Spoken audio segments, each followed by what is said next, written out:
Welcome back to another cooking adventure with Vic. Today is going to be really, really exciting.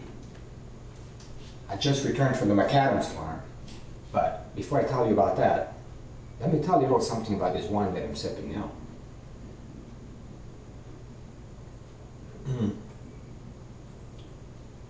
Fruity, with some backbone and some acidity. It's a wonderful wine to accompany a tomato sauce dish.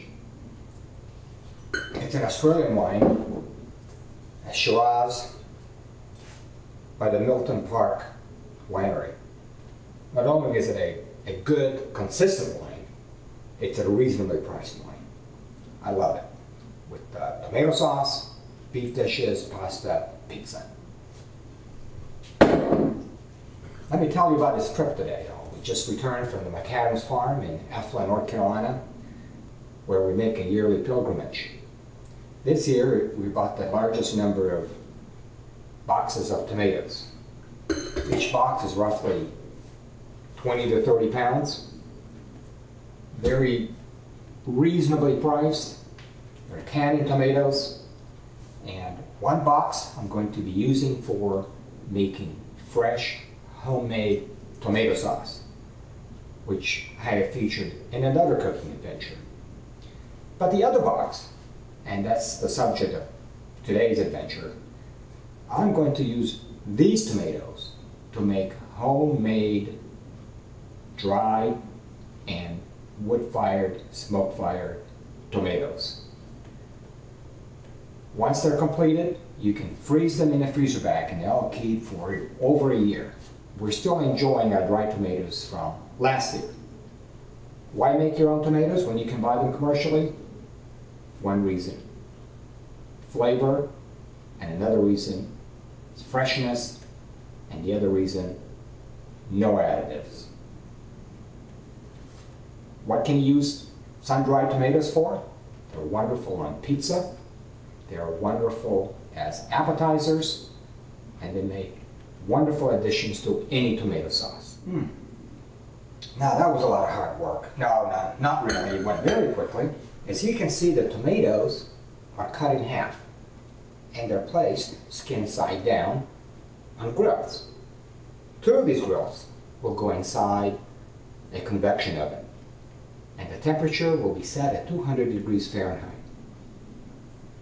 The time it takes for the tomatoes to dry in the convection oven, it varies a lot depending on the moisture content of the tomatoes, but you can certainly count on about 10 hours. So it's best to start them early in the morning, let them run throughout the day, checking them once in a while.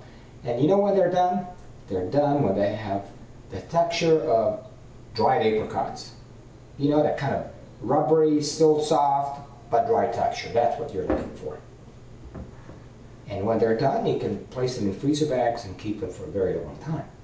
Now on this side, these tomatoes will go inside my grill.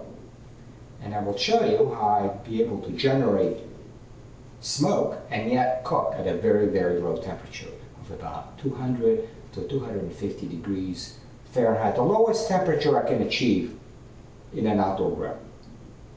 In the meantime, I'm going to put some non-iodized salt, just a sprinkle. And I like to use non-iodized salt because it does not have the bitter aftertaste that regular table salt can have. And I'd like to show you this salt keeper, salt box, that we bought in England a long time ago. You can put salt in it, it doesn't take the dry out, and it's available when you need it. So here we go. Just a little dab here and there.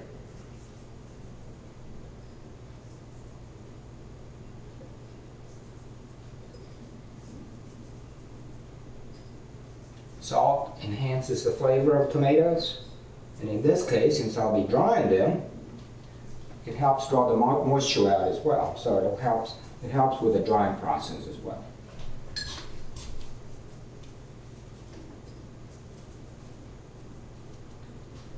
See, I keep my spare convection oven in the garage, so please excuse this unconventional cooking venue.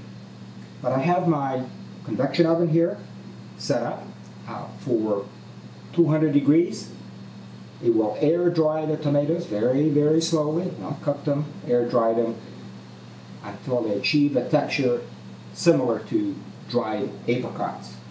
I have 2 layers, one on top of the other here. I have my thermometer, and I'll be watching that thermometer very, very closely. The process will take about 10 hours. The oven has been turned on. The temperature has been set at 200 degrees Fahrenheit. And all I need to do for the next several hours is to come in and take a look, make sure that the tomatoes are ready at the right time. See you in about... Welcome back. We're working on oven-dried tomatoes and fire-roasted tomatoes. The oven-dried tomatoes is spent about 10 hours in a convection oven at 200 degrees Fahrenheit. The fire-roasted tomatoes have spent 3 to 4 hours at about 300 degrees. And here is what we began with. Regular fresh tomatoes cut in half. Notice how thick they are. And this is what we ended up with. They're very thin. This is an oven-dried tomato. This is a fire-roasted tomatoes, and I'll explain very briefly the small differences between the two. But the thing to keep in mind is that, see how flexible a tomato is? It's still somewhat moist. It's not cardboard dry. It has the texture a little more moist than a dried apricot. Now, if you look at the oven-dried tomato compared to the fire-roasted tomato, the oven-dried tomato is slightly lighter, redder in color. The fire-roasted tomato has a slightly darker color because of the smoke.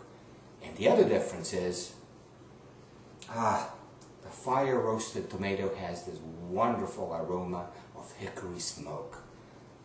Both types of tomatoes are just wonderful, either by themselves or as appetizers, or used in ingredients as part of a tomato sauce.